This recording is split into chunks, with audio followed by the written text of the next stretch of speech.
Halo, selamat pagi anak-anak. Pagi ini kita akan belajar tentang lensa cekung dan lensa cembung. Di video pertama, Ibu akan menjelaskan tentang lensa cekung. Mari kita perhatikan bersama-sama.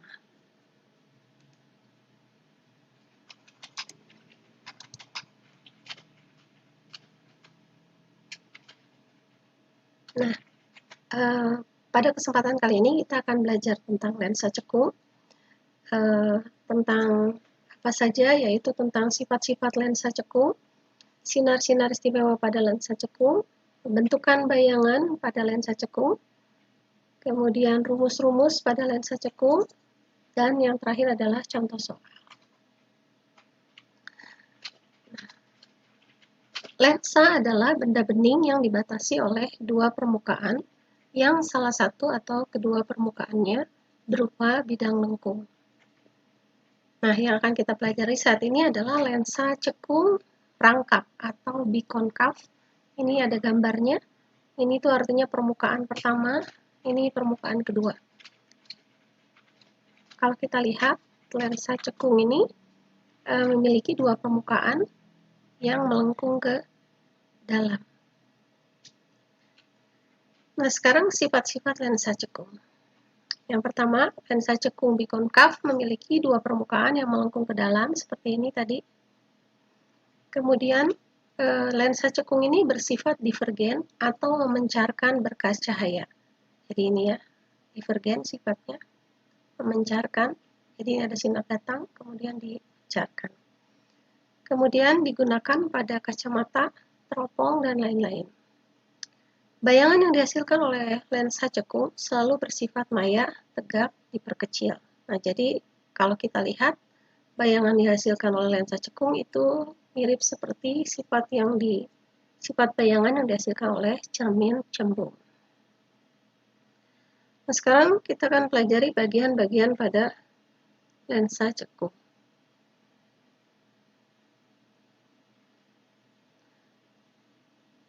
Ini bagian-bagiannya ya, karena tadi memiliki dua permukaan, maka lensa cekung memiliki dua titik fokus f1 dan titik fokus f2. Kemudian jarak dari f1 ke O itu disebut jarak fokus. Jarak dari 2f1 ke O itu disebut jari-jari. Nah, ini sama seperti pada cermin ya. Jadi ini pusat kelengkungan lensa. Nah, jarak fokus lensanya itu setengah dari jarak jari-jarinya, atau jari-jari ini adalah 2 kali dari jarak fokusnya. Nah, sinar-sinar istimewa pada lensa cekung.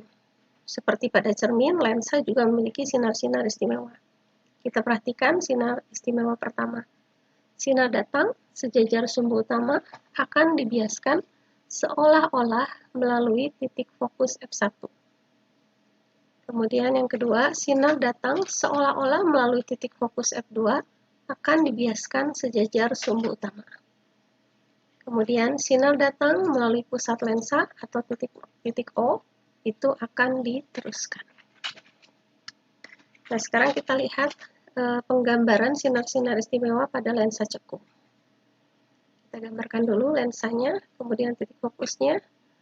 Sinar istimewa pertama, sinar datang sejajar sumbu utama akan dibiaskan seolah-olah berasal dari titik fokus f1. Kemudian sinar istimewa kedua, sinar datang seolah-olah menuju titik fokus f2 akan dibiaskan sejajar dengan sumbu utama. Kemudian sinar istimewa ketiga, sinar datang melalui pusat lensa akan diteruskan. Nah, sekarang kita akan lihat pembentukan bayangan pada lensa cekung. Kita gambarkan dulu lensanya. Nah, kita buat bayangannya di belakang bendanya di belakang 2f1.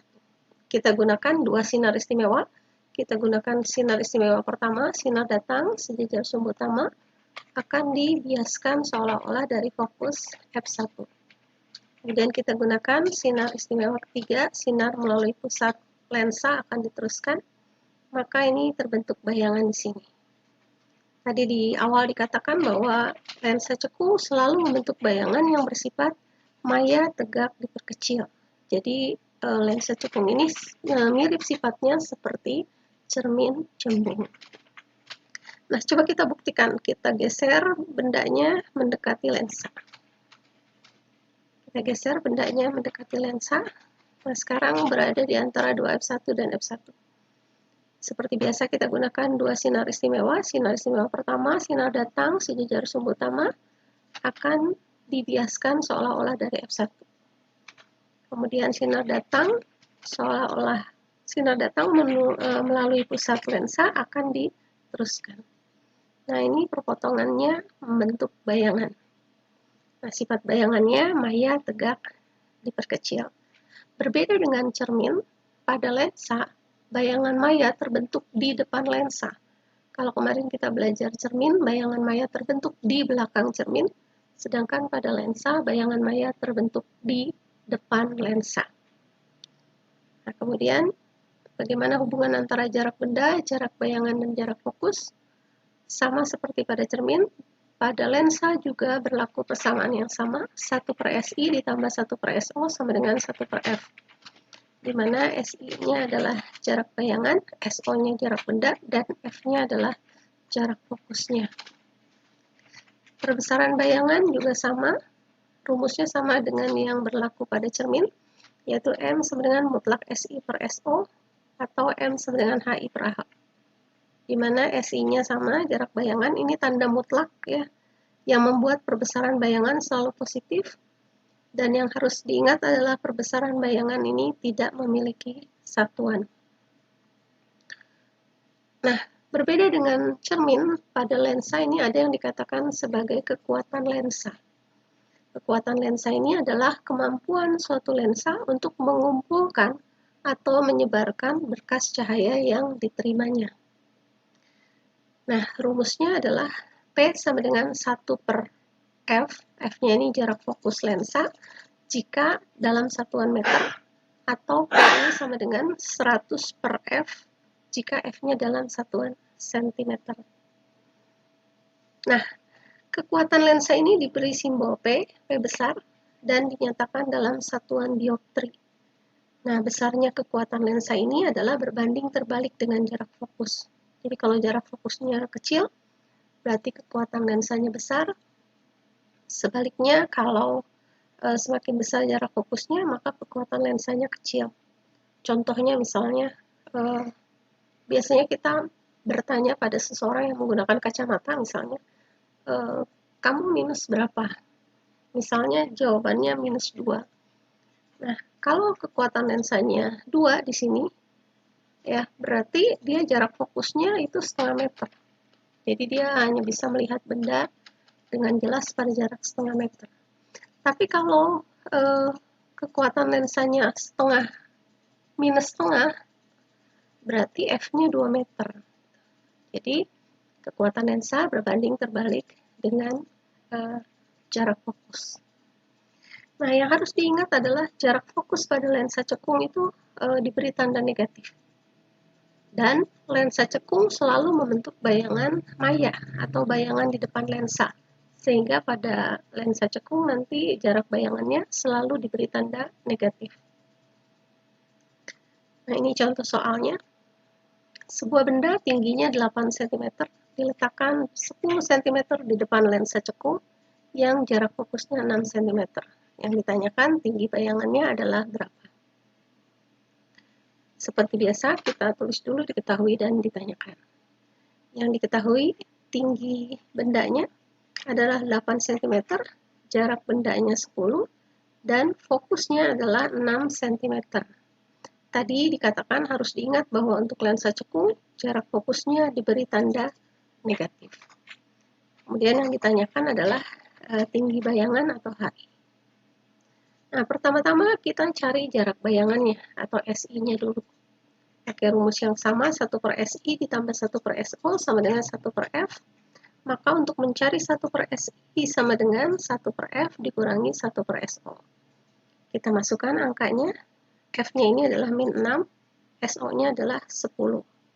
Sehingga kita samakan penyebutnya, 30 dibagi -6 itu -5, 30 dibagi 10 itu 3. -5 dikurang 3 adalah -8, Jadi SI-nya adalah 30 dibagi min 8 sama dengan minus 3,75 cm. Kemudian kita akan cari perbesaran bayangannya. Rumusnya adalah SI per SO. Kita masukkan, tadi kita sudah cari SI-nya minus 3,75 cm. Kita beri tanda mutlak sehingga nilainya menjadi positif. Ini untuk menghilangkan komanya kita kalikan 100, ya 100 per 100 hingga hasilnya menjadi 375 per 1000. Kemudian kita perkecil, ini dibagi 25 adalah 15, ini dibagi 25 adalah 40. Diperkecil lagi, diperoleh perbesaran bayangannya adalah 3 per 8. Kemudian tinggi bayangan. Tinggi bayangan itu HI sama dengan M dikali HO. M-nya 3 per 8, tadi tinggi bendanya adalah 8 cm, sehingga tinggi bayangannya adalah 3 cm. Nah, demikianlah anak-anak penjelasan Ibu tentang lensa cekung. Di video selanjutnya Ibu akan menjelaskan tentang lensa cembung.